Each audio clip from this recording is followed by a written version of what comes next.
A gente sempre se pergunta como a ayahuasca ela faz o que faz, como ela tem tanto poder de transformar a vida das pessoas, como ela tem a capacidade de mudar a nossa visão, os nossos paradigmas, nossas crenças e comportamentos. E a ciência vem pesquisando a ayahuasca, não só a ayahuasca, como várias outras plantas de poder ou substâncias feitas pela natureza, produzidas pela própria natureza, como alternativa de forma terapêutica para a sociedade que hoje sofre uma pandemia de depressão, de estresse, de ansiedade.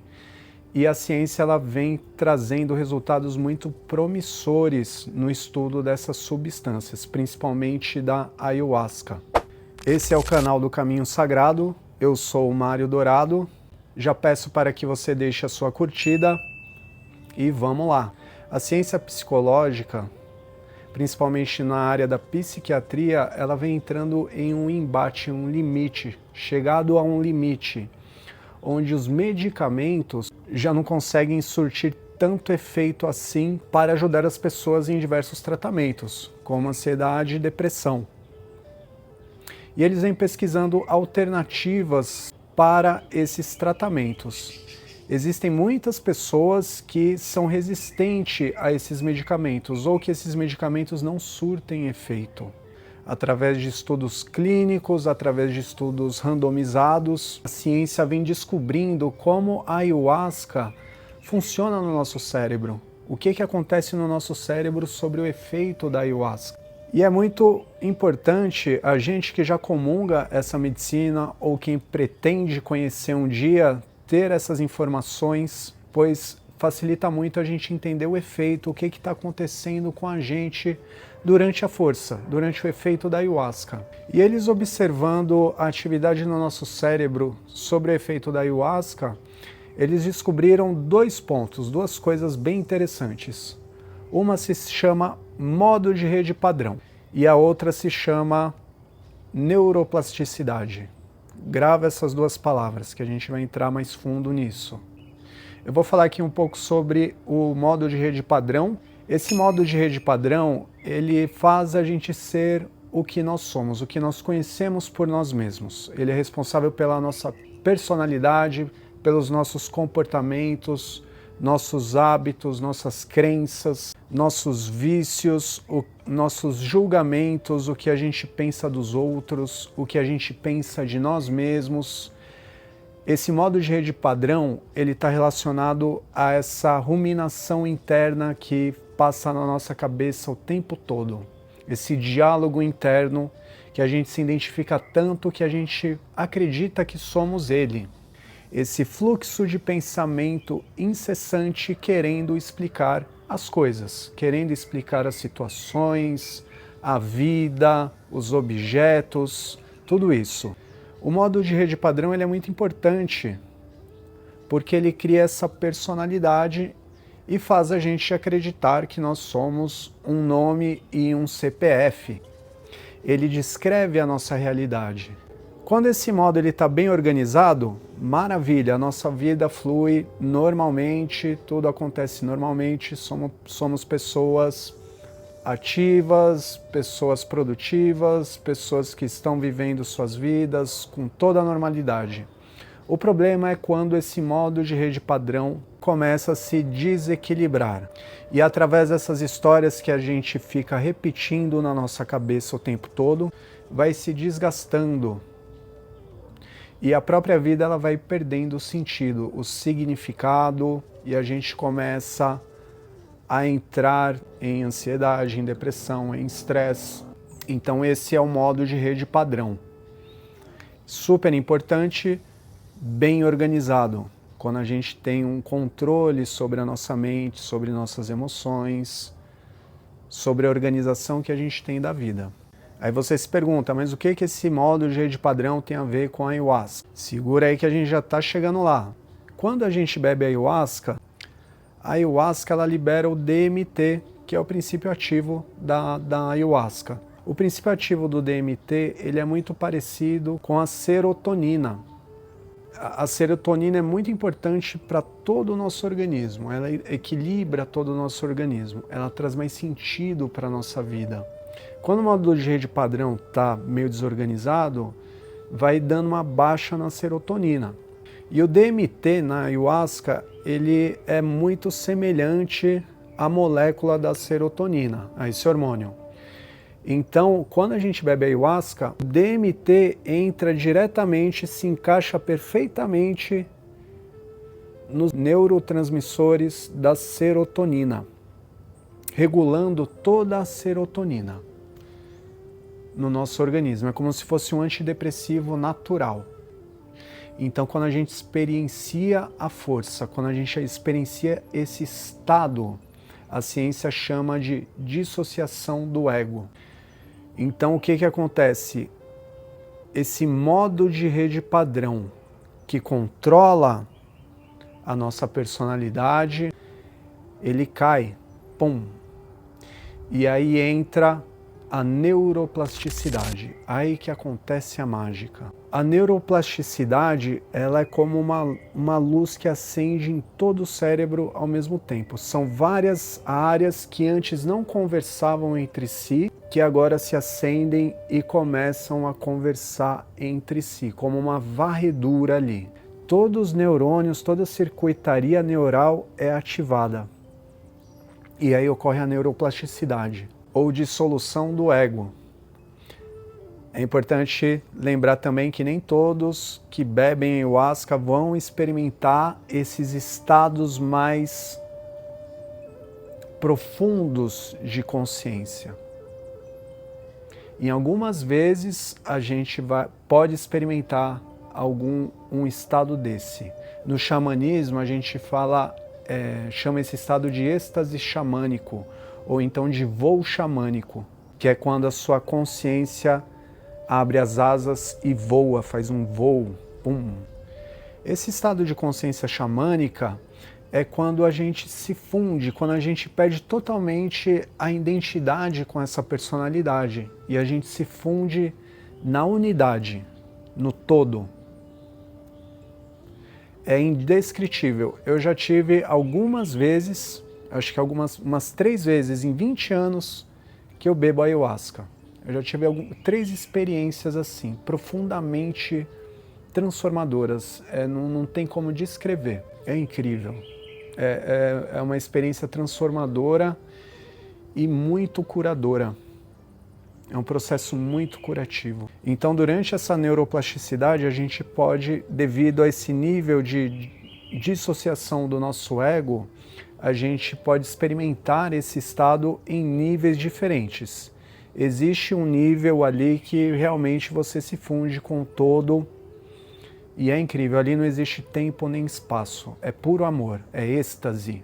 Ali você percebe que você é parte de um todo maior, de uma grande consciência universal. E que essa grande consciência universal te ama. E isso cura qualquer problema. E não é só no momento que você está tendo a experiência. Você sempre vai se lembrar. Sempre vai estar cravado no seu coração, na sua memória, que nós somos filhos desse amor universal. Tudo que existe, tudo que é criado, tudo que faz parte da criação. Então, esse é um nível mais elevado, é o pico dessa experiência da neuroplasticidade. Agora existem níveis abaixo, porque quando a neuroplasticidade está acontecendo, a gente tem acesso direto, também se abre esse acesso ao nosso inconsciente ou subconsciente, ao nosso universo arquétipo. E tudo isso vai vindo à tona, nós vamos ficando conscientes do que está dentro, ali guardado as 7 chaves. Tudo isso vai se abrindo em camadas e vai se mostrando para nós, conforme a gente consegue também dar conta. Sempre é assim, nada. O frio sempre vem de acordo com o cobertor. Tem aquele ditado da vovó, né? Só que o que acontece? Às vezes a pessoa ela tem ali uma experiência desafiante. Ela pode ter memórias, né? As nossas memórias também vêm à tona. Então, coisas que a gente passou no passado, por exemplo, alguma situação difícil, pode ser memórias boas, maravilhosas da sua infância, na casa da vovó, brincando com os amigos, ou podem ser memórias de traumas, de abusos que a gente passou. Então são coisas bem difíceis ali em um contexto comum que a gente teria que entrar para trabalhar. Agora, aí que acontece a mágica mesmo, porque existe o DMT. O que o DMT faz no meio disso tudo, Mário? Imagina que o DMT é o hormônio do amor, do prazer, da vida, da alegria. E o nosso cérebro, ele está sendo encharcado de DMT na neuroplasticidade. Então, você vai ter esse contato com essa experiência traumática, mas com um alento, com um plano de fundo muito amoroso. Você vai perceber que existe ali uma consciência, uma amorosidade, uma energia de amor mais profunda, onde você vai conseguir lidar com essas situações, só que vendo de vários outros ângulos, porque a neuroplasticidade ela te traz não só aquele ângulo fixo do modo de rede padrão, aquela historinha pronta que a gente fica repetindo e repetindo o tempo todo na nossa cabeça. Ela vai trazer diversos pontos, diversos ângulos para que a gente tenha uma visão mais ampla daquilo. E a serotonina, esse encharque de serotonina vai te ajudando nesse processo. Então ela vai criando meios, vai criando caminhos, vai se abrindo caminhos dentro da circuitaria ali, novos caminhos de aprendizado, novos caminhos para a gente lidar com essas memórias, com essas situações. Um exemplo, a pessoa ela sofreu,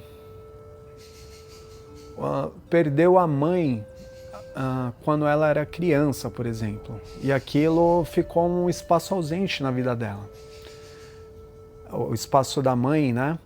E aquilo causou ela se sentiu abandonada, por exemplo, aquela criança. Então ela vai trazer para a vida dela essa sensação de abandono, de solidão, e aquilo vai acabar prejudicando a forma que ela vê o mundo, que ela enxerga o mundo, né? Então ela cria uma narrativa através do modo de rede padrão na cabeça dela e cria toda uma história ali onde ela se identifica com essa história. É assim que a nossa mente funciona, né? O nosso ego, tudo isso.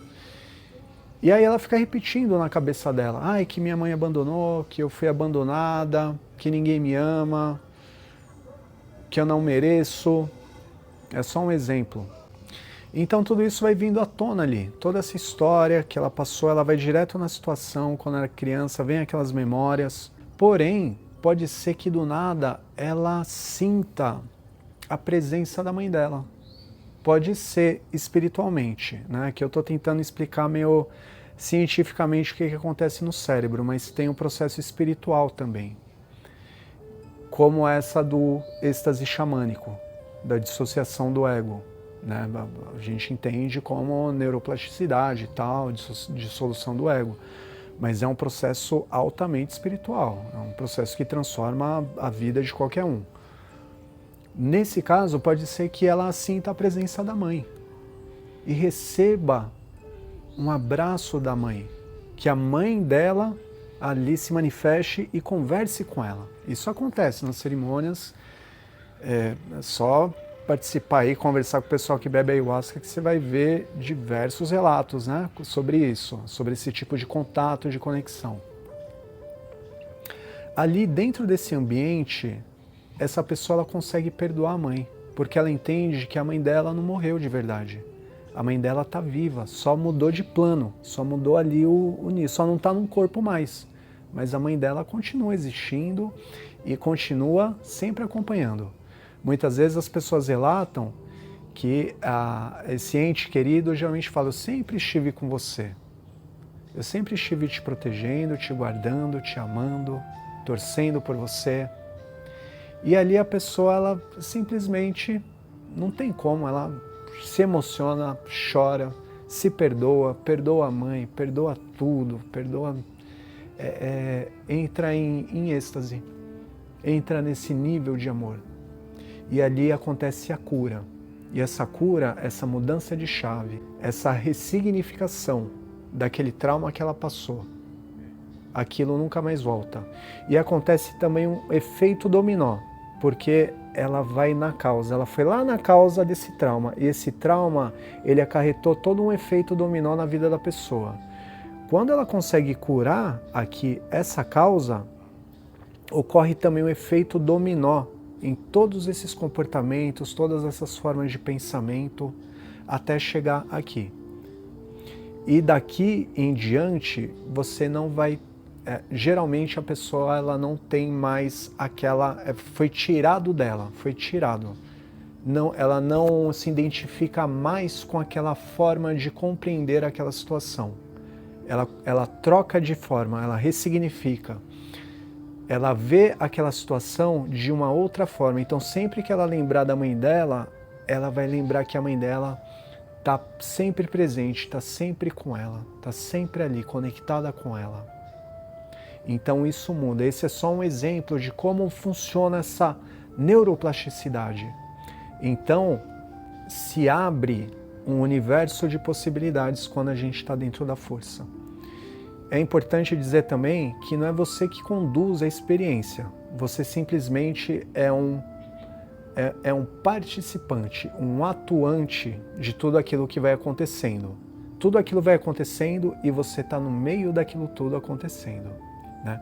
Primeiro, abre essas camadas do nosso ego, do nosso conteúdo interno. Conforme vai abrindo, vai vindo à tona várias coisas, isso vai acontecendo naturalmente, não precisa fluir, não precisa forçar nada. É um processo natural da medicina. E conforme esse processo natural vai acontecendo, vai chegando uma organização superior também que vai ordenando e organizando tudo. Primeiro quebra a parede para depois reconstruir a parede de novo. Então primeiro solta tudo para depois ir organizando tudo em um lugar mais harmônico, mais benéfico, que faça mais sentido para a gente. Esse é o amor. A gente percebe que essa medicina, ela tem uma grande consciência inteligente por detrás guiando a nossa experiência, que não tem nada a ver com alucinação, com loucura, tem a ver com consciência, com sanidade, com amor, com presença, com clareza. A loucura tá do jeito que a gente vive, essa cultura que a gente vive, essa sociedade que a gente vive, esse consumismo que a gente vive, a loucura tá aí, a gente já carrega essa loucura. A medicina, ela traz entendimento sobre essa loucura interna que a gente tem. E a ciência, ela tem conseguido explicar como funciona tudo isso, né? Então o DMT, ele cria essa camada, esse plano de fundo amoroso para a gente lidar com essas situações desafiantes que emergem do nosso inconsciente durante a experiência. E ali, através disso, desse confronto amoroso, entre aspas, a gente consegue alcançar ali a solução, as resoluções mais harmônicas para a nossa vida, uma nova visão, uma mudança de crença, uma mudança de paradigma, de comportamento, de hábito. E isso é duradouro. Uma vez que muda essas questões dentro da gente, dentro da nossa psique, do nosso emocional, isso muda para sempre, a visão que você enxerga. A PNL diz que ela ensina sobre os níveis neurológicos, né? Então, não tem como, por exemplo, você querer curar um comportamento se você não trabalhar, por exemplo, o sistema seu de crenças e valores. O sistema de crenças e valores, ele está acima do comportamento. Não adianta você querer mudar uma crença, por exemplo, se você não muda o seu senso de identidade. Aqui, quem é você? Quem você acredita que é você? O que que você se repete o tempo todo? Ah, eu sou um herói para minha família. Ou então, eu não sou nada, eu sou um lixo, eu não mereço estar aqui. Então, esse é o nosso senso de identidade. Então, cada nível desse, você vai curando. Quando você cura um nível desse, você vai curando os níveis abaixo. Dá uma pesquisada aí no Google, no YouTube mesmo, tem bastante coisa sobre os níveis neurológicos, né? É um termo cunhado por Robert Dilts, é um grande terapeuta da PNL, muito bom também. A PNL, ela tem ali uma estrutura profunda, assim, riquíssima, que ajuda muito. Eu chamo de um canivete suíço que faz a gente compreender e lidar da melhor forma possível com nós mesmos, com as nossas relações, com a nossa vida. Eu gosto bastante. Então ele traz esses níveis neurológicos, né? Acima da identidade existe a missão. E acima da missão, a espiritualidade. Por exemplo, quando você tem um estado, quando você tem uma experiência de êxtase xamânico ou dissolução do ego, aquele mais elevado, assim, para muitos, né? É o êxtase, o samadhi. Todos os níveis abaixo naturalmente são curados.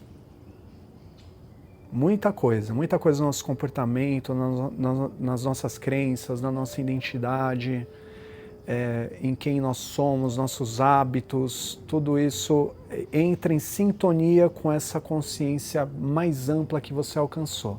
Como diria Albert Einstein, não adianta você querer encontrar a solução de um problema no nível do problema. Você tem que subir um nível acima e olhar lá de cima esse problema. E aí você encontra aqui de cima, você encontra a solução desse problema. E uma vez que você sobe de nível, a sua consciência nunca mais será a mesma. Por mais que você queira voltar lá para aquele nível, você não consegue. Uma vez que você tem essa experiência aqui, muda para o resto da vida. Você já não é mais inconsciente, você já não é mais inocente, você sabe um pouquinho mais das coisas que existem por aí. E essa conexão com esse êxtase, com esse lado espiritual, traz esse equilíbrio, ele mexe em toda essa estrutura, de todos os outros níveis aqui. Então isso é estudo neurológico, de neurociência, estudos comportamentais, feito por muitos pesquisadores sérios há muito tempo, psicólogos, psiquiatras, neurocientistas, né? Então tudo isso assim tá no topo hoje em dia da ciência, todos esses estudos. Então o DMT ele tem essa função muito importante durante o efeito da ayahuasca, porque é essa serotonina liberada que vai organizando e harmonizando e dando toda a proteção, toda a segurança ali, todo aquele colo, aquele amparamento para a gente lidar com as coisas difíceis, as coisas desafiantes que também podem emergir em uma cerimônia com a ayahuasca. Lembrando aqui que eu estou focando nessa parte de cura, mas pode ser que você tenha uma experiência incrível do início ao fim, e geralmente é assim, a gente tem situações desafiantes e também experiências de conexão, claro que em níveis, né? Pode ser que se alcance um nível desse de voo xamânico, mas a gente sempre tem um pouquinho dos dois ali, como a energia da jiboia vai oscilando, pico e vale, pico e vale. A gente confronta um pouquinho, entra um pouquinho nesse mundo interno, do modo da rede padrão, traz à tona tudo aquilo, entra a neuroplasticidade, a gente vai ressignificando muita coisa dentro de nós. E ali a gente vai curando e se autoconhecendo, conhecendo esse mundo interno nosso aqui. Essa é uma maravilha, é uma ciência, né? Por isso que os indígenas chamam a ayahuasca de medicina, medicina da floresta. Não só ayahuasca, tem todo um panteão de medicinas ali. E muito bem, esses são os estudos aqui, eu trago um pouquinho também da minha experiência, para clarear um pouco mais, né, sobre esse universo da ayahuasca. E se você está até aqui, deixa sua curtida, deixa seu like aqui no canal. Assista outros vídeos, aqui a gente fala sobre espiritualidade, sobre as plantas de poder, sobre a ayahuasca, sobre autoconhecimento, sobre xamanismo. Então tem muitos vídeos bons, muitos conteúdos bons aqui no canal, dá uma olhada. E vou deixar também a indicação desse vídeo aqui sobre um pouco mais desse universo das medicinas, da floresta, da ayahuasca, das plantas de poder. Arro.